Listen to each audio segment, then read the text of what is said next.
Ketika ada seorang pelari yang meninggal dalam sebuah event lari, yang harus disalahkan siapa? Penyelenggaranya, pelarinya, atau bagaimana? Kita ngobrol yuk di Fit with Mel kali ini.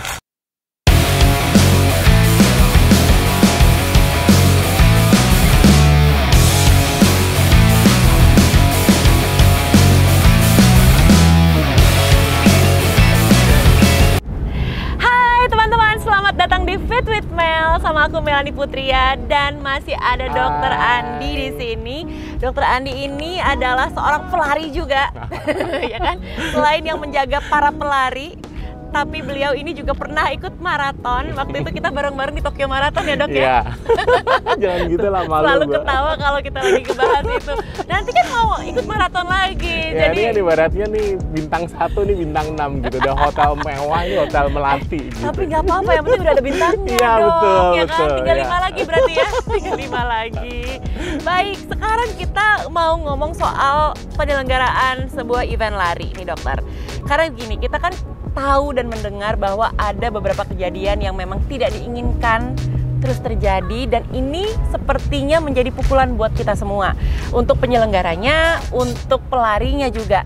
Waktu itu kita udah pernah ngobrol nih ya dokter, kalau penyelenggara itu memang harus memprioritaskan banyak hal gitu ya, dari sisi safety dan keselamatan serta kesehatannya pelari. Nah, kalau dari sisi penyelenggara sudah, sekarang dari sisi pelarinya dokter. Karena kadang-kadang kita nih para pelari luar biasa ngoyo larinya saat mengikuti perlombaan. Padahal bukan atlet, nggak bakalan podium juga. Tapi ya gimana ya, kalau nggak ngoyo, nggak all out tuh rasanya ada yang salah gitu. Nah sekarang dokter boleh nggak dikasih edukasinya untuk kita semua? Apa yang harus kita lakukan kalau mau ikut lomba lari supaya aman? Kalau mau ikut lomba lari, atau sebenarnya nggak harus ikut lomba lari sih, mau lari aja ya. Hari ini gue mau lari, pagi ini gue mau lari sekian kilo, atau gue mau interval, atau gue mau tempo, gue mau long run dan segala macam. Itu pertama kali tanyakan kepada diri kita sendiri dan jawablah dengan jujur, are you fit enough to take a part? Nah, apakah kita tuh fit banget sih untuk gue lari hari ini, pagi ini, sore ini, siang ini, atau gue mau ikut event maraton? Itu tanyain dulu gitu. Kalau misalnya nggak siap, nggak fit, ya nggak usah lari dulu gitu. Itu penting gitu, karena kejadian-kejadian fatal, kejadian-kejadian cedera dan segala macam itu karena ada faktor pemaksaan diri, ada faktor melebihi dari kemampuannya, batasnya. Itu sebenarnya itu yang terjadi gitu. Dan aku suka banget quotes tuh, sebuah keputusan yang berani, keputusan yang luar biasa dari seorang pelari adalah ketika dia memutuskan untuk tidak berlari ketika dia unfit, ketika dia tidak sehat. Wow, quote yang keren tapi itu kayaknya susah ya kalau... Susah. Bener, itu untuk pelari-pelari zaman sekarang ini, apalagi after pandemic ya. Sorry to say, after pandemic ini saya kemarin ikutan lecture World Athletic gitu, online gitu ya. Ternyata data-datanya peserta lari di event lari setelah pandemic itu terbanyak, itu lebih banyak yang mereka sebelum pandemic itu nggak berlari. Jadi ini adalah pelari pandemik yang memang munculnya saat pandemi. Betul, itu penelitiannya seperti itu gitu ya. Jadi lebih banyak gitu. Jadi mungkin lebih banyaknya nggak tinggi-tinggi banget gitu. Tapi itulah yang sebenarnya apa ya? Mungkin buat saya itu menjadi salah satu faktor tuh gitu ya. Jadi mereka itu gara-gara pandemik, ya itu kan salah satu efek positif pandemik ya. Jadi orang lebih concern sama kesehatan. Jadi olahraga, jadi matahari dan sinar matahari, pentingnya matahari dan segala macam. Jadi tapi pertanyaannya adalah apakah mereka itu benar-benar sudah ready untuk berlari?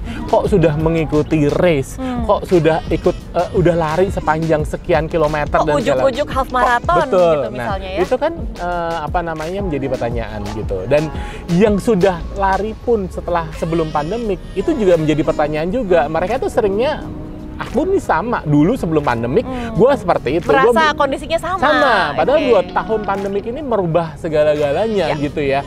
Kalau misalnya kita kena COVID dan kena COVID-nya tuh pas Delta, itu pasti tuh akan ada efek untuk itu tuh kalau nggak teman-teman ingat ya, setelah negatif itu pasti suruh ronsen dan suruh CT scan, dilihat paru-parunya, dan pasti paru-parunya beda, suruh cek dedimer, kekentalan darahnya dan segala macam. Itu tuh penting gitu. Karena apa? Karena COVID itu mempengaruhi gitu. Nah, kita tuh pengen banget mengedukasi Mel ya, bahwa kita tuh harus tahu nih, apakah kondisi kita ini setelah pandemik ini sama dengan sebelum pandemik. Apakah kemampuan kita itu sama sebelumnya gitu. Ya mungkin ada beberapa yang lebih strong setelah pandemik, jadi latihan lebih apa dan segala macam. Pas kemarin pandemik juga istilahnya nggak kena COVID gitu, tuh mungkin ada gitu. Tapi itu sedikit ya. Kalau menurut saya tuh banyak banget tuh mereka yang lebih turun kondisinya dibandingkan sebelumnya. Oke, jadi hal yang harus diketahui atau dipahami dulu adalah tanya ke diri sendiri,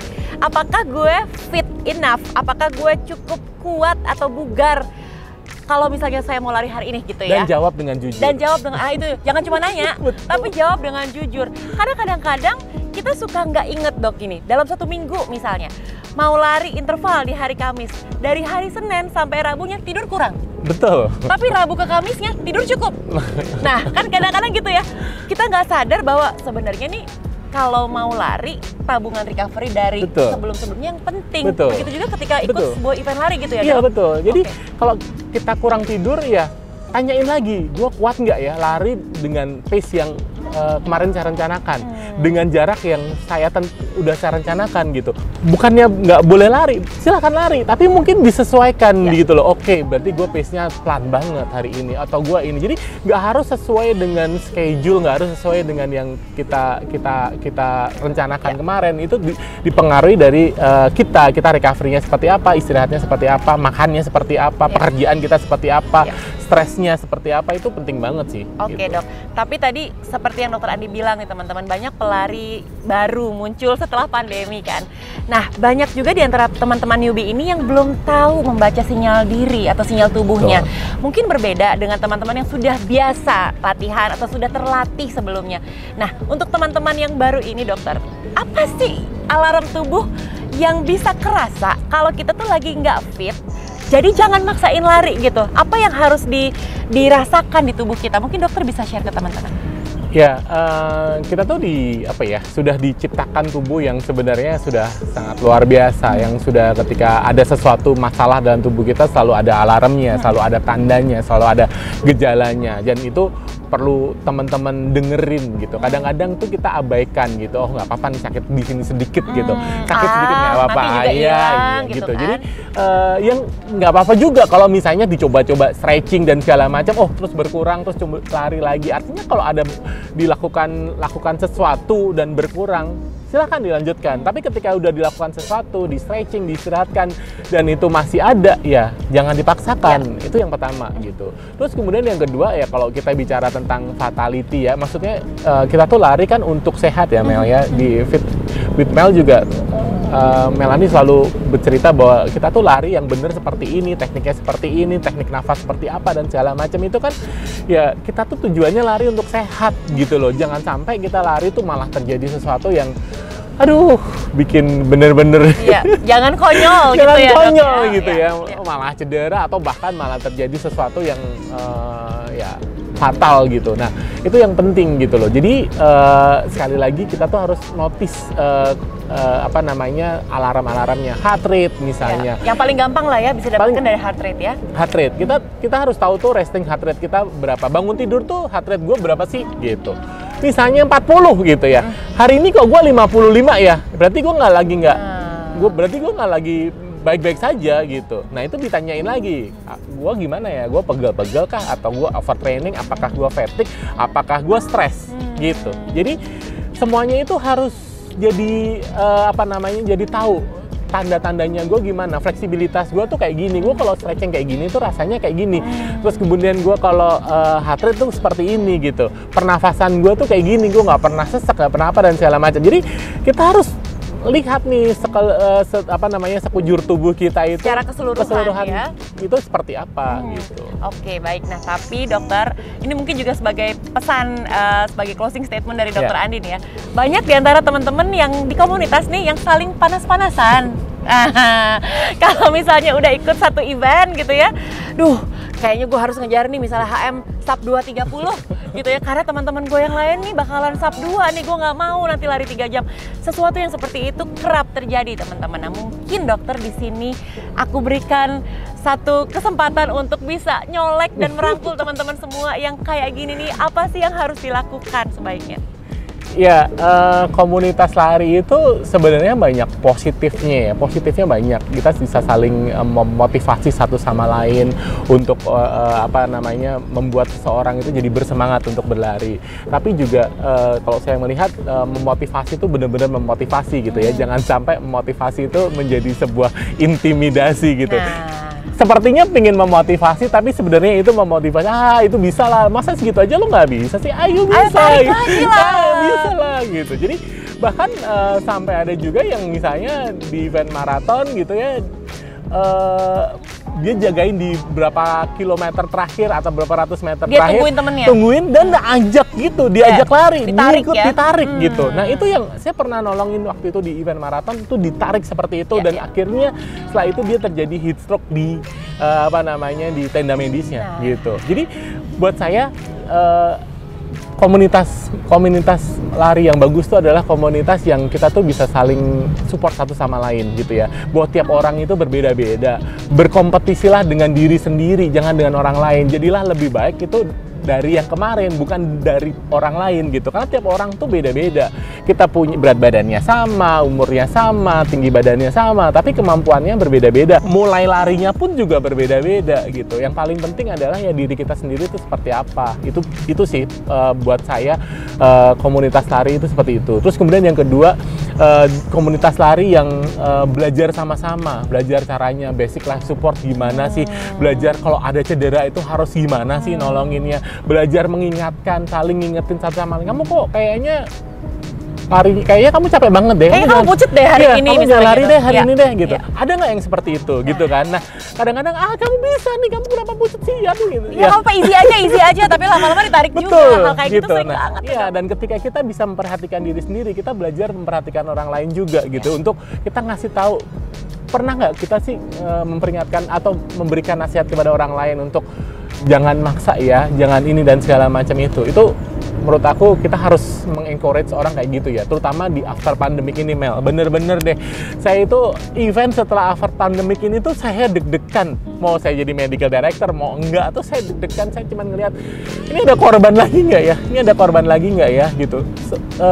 Nanti seperti apa ya? Bagaimana ya? Gitu. Saya tuh bener-bener sedih, dan mereka itu kan lari untuk sehat ya. Jangan sampai mereka lari terus malah jadi sesuatu masalah yang itu justru malah nggak tahu lah, speechless. Sampai speechless ya. Dokter Andi ini memang seperti yang kita ketahui teman-teman adalah orang yang punya concern besar sekali atas safety-nya para pelari. Jadi mudah-mudahan hal yang sudah terjadi ini menjadi pelajaran dan juga menjadi hal yang harus diperbaiki. Jangan cuma jadi pelajaran, tapi harus ada solusinya. Betul. Sehingga kedepannya nanti event lari ini bisa menjadi lebih safe dan teman-teman pelari juga bisa menjadi lebih sehat dan larinya bisa terus-terusan ya dok ya? Ya, dua-duanya sih, penyelenggaranya sama diri kita. Teman-teman pelari itu juga harus bener-bener deh gitu. Yuk tahuin kondisi kita saat ini setelah pandemik nih.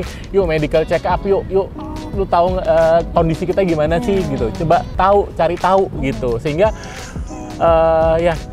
akhirnya sehat gitu. Akhirnya kita tuh jadi tambah bugar, tambah sehat, tambah lebih produktif gitu. Jangan sampai malah jadi cedera. Saya tuh paling sedih sih kalau cedera. Saya sering kalau misalnya datang tuh, dok saya mau maraton gitu, biar nggak cedera gimana ya gitu. Atau gini, dok saya mau maraton tapi saya lagi cedera, gimana caranya saya bisa sembuh pas maraton itu? Iya, gitu kan? Betul. Atau dok saya nggak suka tuh kalau saya mau maraton, kemarin habis maraton besok mau maraton lagi. Jadi maraton tuh tiap bulan ada loh. Nah, kemarin yang dari Berlin, terus kemarin lari lagi di full maraton. Atau di Jakarta? Di Jakarta.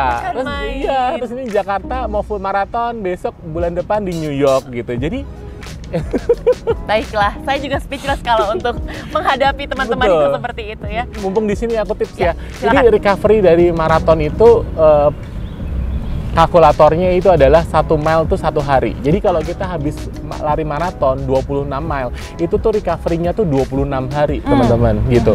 Jadi setelah 26 hari baru kita menjalankan program maraton berikutnya, which is itu 4 bulan kan, 3 bulan atau 4 bulan atau 6 bulan lah gitu. Jadi artinya maraton itu setahun cukup 2 kali gitu loh. Jadi itu tadi sih, kita tuh bukan siapa-siapa, kita bukan atlet elit gitu, kita aja yang nggak dapat medali emas juga. Nggak dapat medali emas juga gitu ya. Tapi kita punya pelatihnya luar biasa. Nah itu kadang-kadang saya tuh, aduh, ini tuh seperti apa sih? Ya dok, tenang dok, aduh. Kita minum dulu habis ini ya dok. Boleh nggak nih 1 jam kita ngomongin ini gitu? Saya boleh deh, 2 hari juga nggak apa-apa dokter kalau mau di sini terus kita. Oke dokter Adi, terima kasih banyak sekali lagi.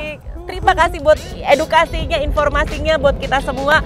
Dan seperti harapan dokter Andi tadi, mudah-mudahan event lari di Indonesia ke depannya tidak lagi makan korban ya teman-teman. Sudah cukup sampai di sini ya. Baik. Dan teman-teman kalau suka sama video ini tolong dikasih like, di-share juga ke teman-teman yang butuh informasinya, di-subscribe YouTube channelnya aku biar aku makin semangat bikin video buat kamu ya. And meanwhile, stay fit, stay healthy, and stay in love with Mel. Bye! Dok, thank you ya dok ya. Sama.